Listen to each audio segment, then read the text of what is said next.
This is the new Bentley Bentayga, and it's a bit like this rather posh looking bottle of hand sanitizer. You see, really inside it's just the usual alcohol. Ow! I've got to cut my hand. So it's just normal alcohol, yet it comes in a lovely Bentleyfied wrapper, so it just feels more glorious. And that's the same as this car. Underneath the skin, it's exactly the same as an Audi Q7 and a Porsche Cayenne, but it's wrapped up in this lovely Bentley outfit. Obviously that doesn't come cheap. This car starts from £147,000. Now this model I've got here, because it's a limited edition first edition model, it costs almost £200,000 with options, which is a lot of money. Now if you want to check out lease deals on this Bentley or other Bentleys, click on the pop-out banner up there to download the new carwow app. It's completely free. Not that that matters to you if you can afford a Bentley. Now if you're not looking for a new car right now, then just Google carwow at a later date, and we'll help save you a ton of cash on your new car. Wonder if I can use this as perfume. No, it just makes me smell like a drunk. Buying a new car? Head to Carwow to get offers from the UK's top dealers. carwow.co.uk, the car buying comparison site. Let's kick off the video by talking about the Bentayga's design, because Bentley has reworked it considerably to make it less ugly. The biggest difference is here at the back. It's very different to before. The lights and the shape of them mimic those of the GT Coupe. It's nice. Also, they do a little dance when you turn them on, and they've got this crystal jewel-like effect in them. Also, look at this, you've got a rear diffuser there. Seems a bit excessive, and a larger roof spoiler than before. And this one is in carbon fibre. Still, it does sort of need them, because this car can do 180 miles an hour. Another thing they've done with the car is lowered the number plate down, so you can just have big Bentley across the back so everyone knows how rich you are. And this is the V8, so it's got twin tailpipes. If you have the W12 with a bigger engine, the tailpipe is one big oval. Oh yeah. Let's move down the side. This is less different than before, but you do get new alloy wheel designs, and you get 22 inches as standard. They've also pushed the wheels out slightly and changed the bodywork a little bit around here, so the wheel fills the arch better than before. All this kind of shape and stuff is very similar to before, but you have new side skirts, once again carbon fibre, which of course you have to pay extra for.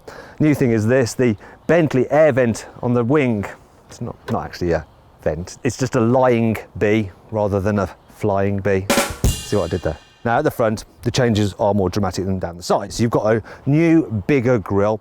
I also like the way that they haven't included the sensors in the grille. They're lowered down there. Sometimes they put them down the car and they ruin the look of the grille. The only thing that's affecting the look ever so slightly is the parking camera. Sort of like a little zit. I want to just squeeze it, get rid of it.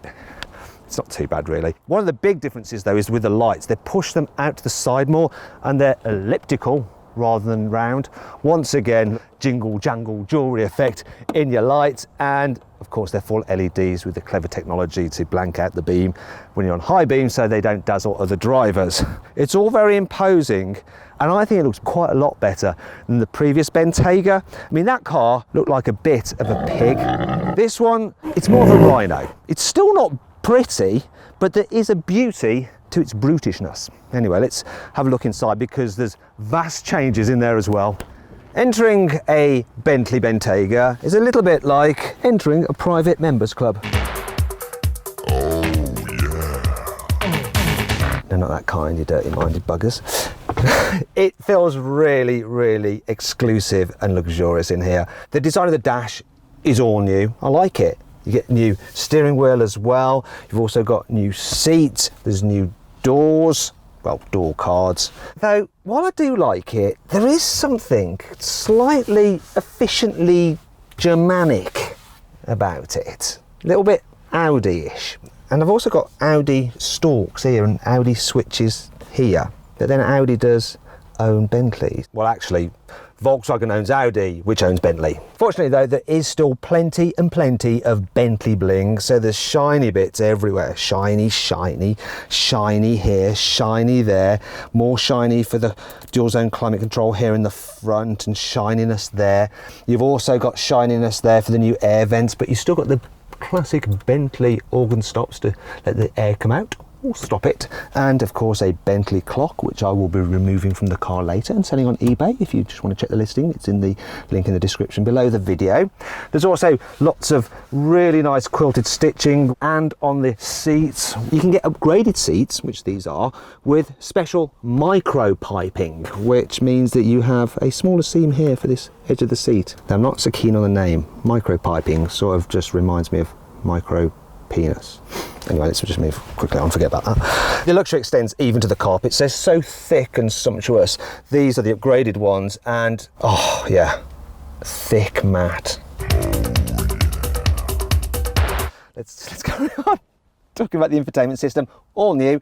Much better than the old one. The old one was a bit clunky and old-fashioned.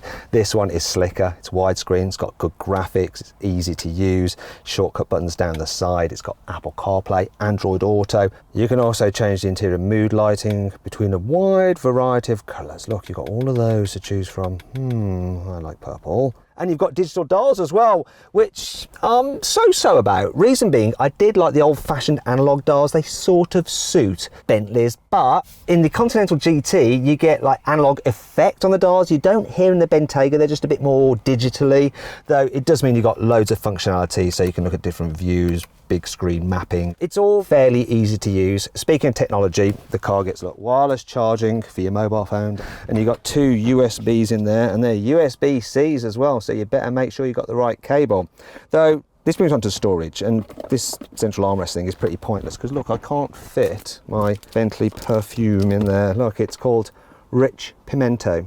I don't know why they just don't call it Rich. More appropriate. I like this, the Bentley does. They do like the glasses holder, which is open, and obviously it's padded inside so you don't scratch your lenses. It means that you can just be driving along. I'm driving along, see someone and go, oh look, quickly, I can just, yeah, I'm cool. They see me rolling, they hating. You cool? Cool.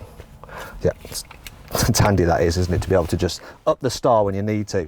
What's not so stylish though is this. Why don't Bentley have a cover for the cup holders? That just spoils the look of this centre console.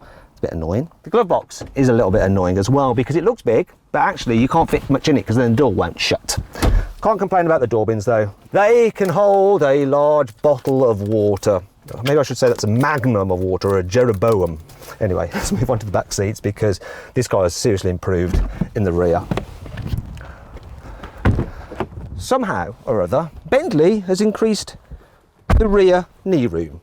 It was already big, but now look at that, loads. There's also loads of space to stretch out under the chair in front, and then you really feel like you're in a limousine on stilts. Headroom's good as well, and you can recline the seats and slide them forwards. Though, why would you do that? Because then you've got the same amount of knee room as in a Volkswagen Up. So, let's go back again. That's better. Ow! Just dragged my hand in the mechanism. I always injure myself in car reviews. Now, if you need to carry 3 people at once, you can do because this car's body is pretty wide. There is a hump in the floor, but the footwells are so large, it doesn't matter about that. There's plenty of space for everyone's feet. Though this middle seat is a little bit hard. It doesn't feel quite so premium. In fact, if you have a person sat either side of you, it's going to be like you're in economy class on an airplane, if you can remember what going on an airplane is like. Now, what you can do though with this car is specify 2 individual rear chairs in the back, so it's a 4-seater. You can even get a 7-seater version as well if you need to carry lots of children with you, and if you do, there's ISOFIX anchor points there, and obviously being a really big spacious car in the back, it's easy to fit any kind of child seat in here, and kids will love it because if you get it with this sunroof here, you get a great view out. The back windows are really big as well, so that helps. And do they or don't they? Will they go all the way down? Come on, Bentley, can you do it? No. Brilliant. At least they're double glazed though, so that keeps the noise out. Yeah, there's loads of luxury features in here. Shiny bits here, you've got shiny bits here. The coat hook is shiny. The light feels expensive, as does the grab handle. You've got really expensive looking covers for the upgraded name stereo system, though it is a little bit like a cheese grater. In fact, if you're wondering how I did that cut, that's got something to do with it. You can also set the temperature here in the back, so you've got 2-zone climate control here in the rear as well, and you can control it using this digital display down here, and it's got various other functions as well that you can do. You can even get ventilated seats in the back, that's lovely. You can control the blinds, shut the blind, there we go. Now, you might think that it's really hard to operate it down here, but you can eject this and use it like a tablet. No matter how hard I try, and I have looked into this, I can't seem to get the tablet to eject. Maybe they knew that I might steal it like the clock, and so Bentley has glued it in there. Buggers. Right, let's go to the boot, because this is an area where the Bentayga isn't quite so impressive. You can get it with one of those wavy footy hands-free tailgates, but this car doesn't have it, even though it's £200,000. Now, what I was saying was the boot size. It's 484 litres. If you can't quite visualise what 484 litres looks like, this is how many carry-on airplane-style luggage pieces you can fit in this car's boot underneath the load cover. Now, by comparison, a Rolls-Royce Cullinan's boot is 600 litres. A Mercedes G63's boot is 667 litres. Still, it is big enough for most people, and if you need to load it, you can press this button to lower the car down on its air suspension, and it hisses as it does it like an angry cat. Still lowering. Still lowering. Fully low. Then it makes it easier for your big bull mastiff, which is about the size of me, woof, it's weird, to climb into the boot, and it's a square shape. If you think there's something under here, there's not. There is a net there, 12-volt socket there, and some runners there, so you can fit dividers in the boot if you want to pay some more money. The luxury is pretty good though. Nice carpet, and leather on this particular model extends all the way back here. This car is totally trimmed out in slaughtered animal. One thing that does annoy me about this is if you want to fold the rear seats down, you have to walk round to the seats. There's no catch in the boot, and when you do fold them down, bear with me, no, come on, oh, see, they don't lie fully flat, they stick up a bit, and there's a bit of a ridge here, so it can be annoying when you're manoeuvring things in the boot. And that brings you on to 5 annoying things about the Bentley Bentayga. The gas struts which prop at the bonnet have resistance to them when you open the bonnet, which is annoying. Look at this. It's a bit hard to do it. It's like one of those gym trainers that were popular in the early noughties. It's not a problem for you as the owner because you're not going to go under here, but it will be for the technician who has to work on your car, and it's going to make them a little bit more tired at the end of the day. When you fold down the armrest, you realise that you have a couple of cup holders there, which could be handy, unless of course you want to use the armrest, because then your arm goes in it.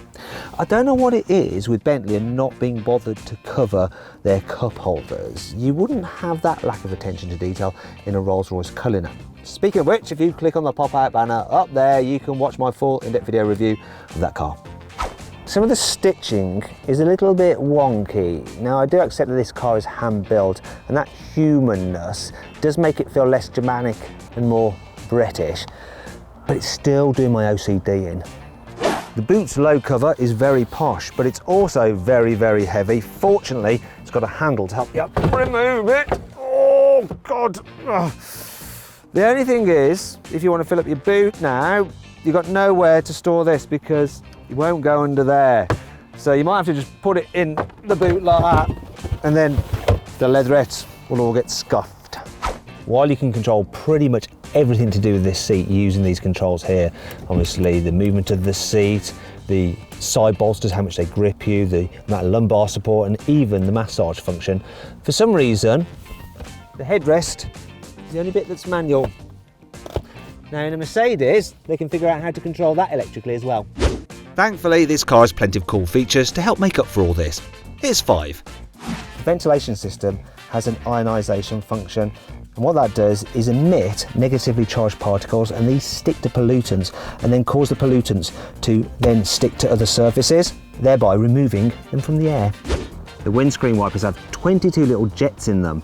Means that when you use the windscreen wash, spray doesn't go everywhere. Look at that. Oh, very good. I'm completely dry. Also, the water is heated to aid cleaning. There's even a little washer which cleans the sensors at the front so you don't get those error messages from your safety systems. For £3,600 you can get something called Terrain Response System. What that does is allow you to set up the car accordingly depending on which surface you're driving on. So it'll alter things such as the four-wheel drive system, central differential, the rear differential, the throttle response, the gear changes, the intervention from the stability control, and the suspension ride height. You can just do it by turning this knob. So that's snow and grass, that's gravel, that's muddy ruts, and that one's for sand.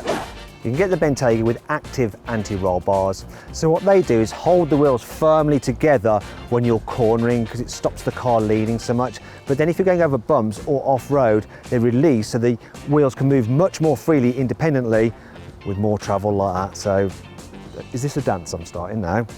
Come on, get with the memes, do some memes. But you get the idea. You can get a special biometric security box underneath the central armrest where you can store valuable items, and you can only access them by using your thumbprint or a fingerprint. Speaking of which, do you think I should get a new phone? Galaxy S10 Plus, I'm thinking of getting a Galaxy S20, or maybe there's some other phone I should get. Let me know in the comments below. You'll be able to get the Bentley Bentayga with a 6-litre W12 twin turbo with over 600 horsepower. Though if you're feeling a bit guilty about the environment, there's also a V6 hybrid with 440 horsepower. For now though, the only engine available is this V8. It's a 4-litre twin turbo and it puts out 550 horsepower and 770 Newton meters of torque. Interestingly, it's the same engine as in the new Audi S8, only in that car it has 571 horsepower and 800 Newton meters of torque. They both have 8-speed automatic gearboxes and a 4-wheel drive. That car weighs 2.3 tons. This is 2.4 tons, but obviously it has the added benefit of being able to go off-road, even though they're both as spacious pretty much inside. What I want to find out is this car quick enough to make the performance limousine redundant? Well, we're gonna have a drag race to find out, and I'm gonna see how quick this car is to 60 while I'm doing it using my specialist timing gear up here. Let's race.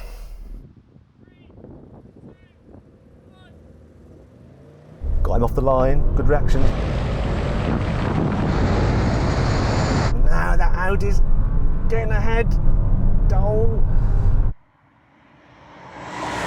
He's gonna beat me. He's definitely gonna beat me.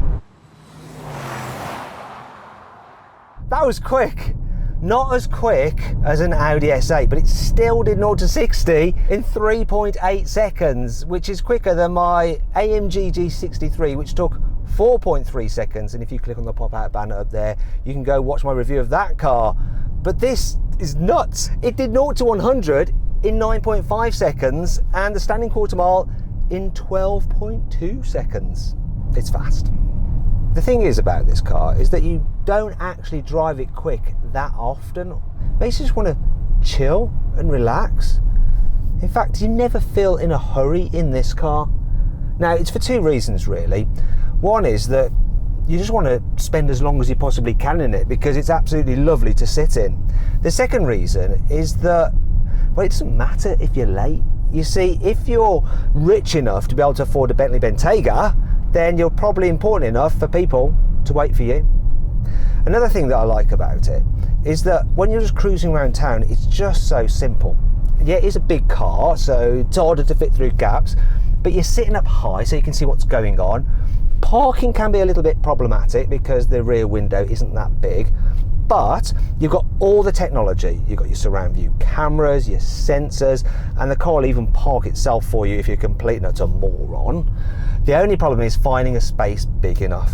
Maneuvering into it is easy though, because the steering is super light, and you won't end up looking like a chump if you come to a mini roundabout, because the turning circle is good enough to go round without you having to stop and do a 3-point turn.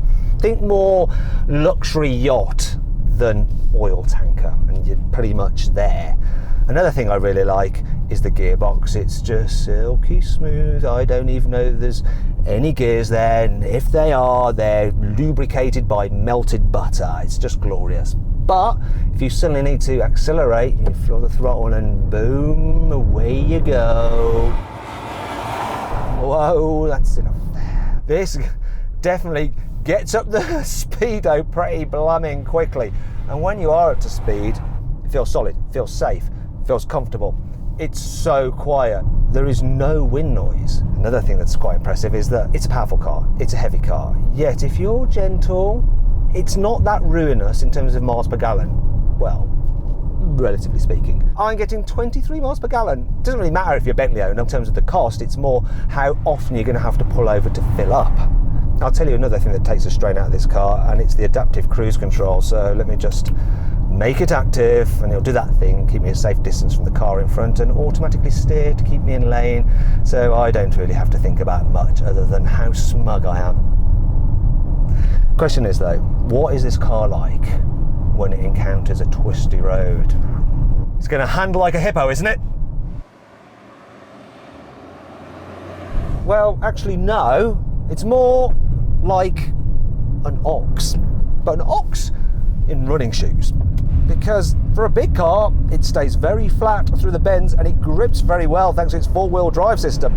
Thing is, the steering, look at that, stops that communication between you and the road. I mean, that's part of like the Bentley thing. You want to not feel so much, but it does mean this car isn't as fun to drive as a BMW X6M. And if you click on the pop-out button up there, you watch my full in-depth video review of that car.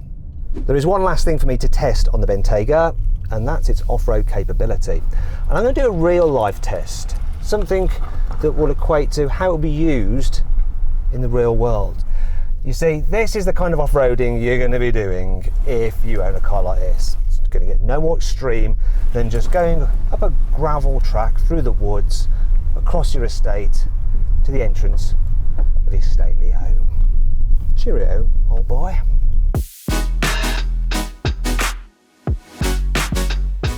So then, what's my final verdict on the new Bentley Bentayga? Should you avoid it? Should you consider it? Should you shortlist it? Or should you just go right ahead and buy it?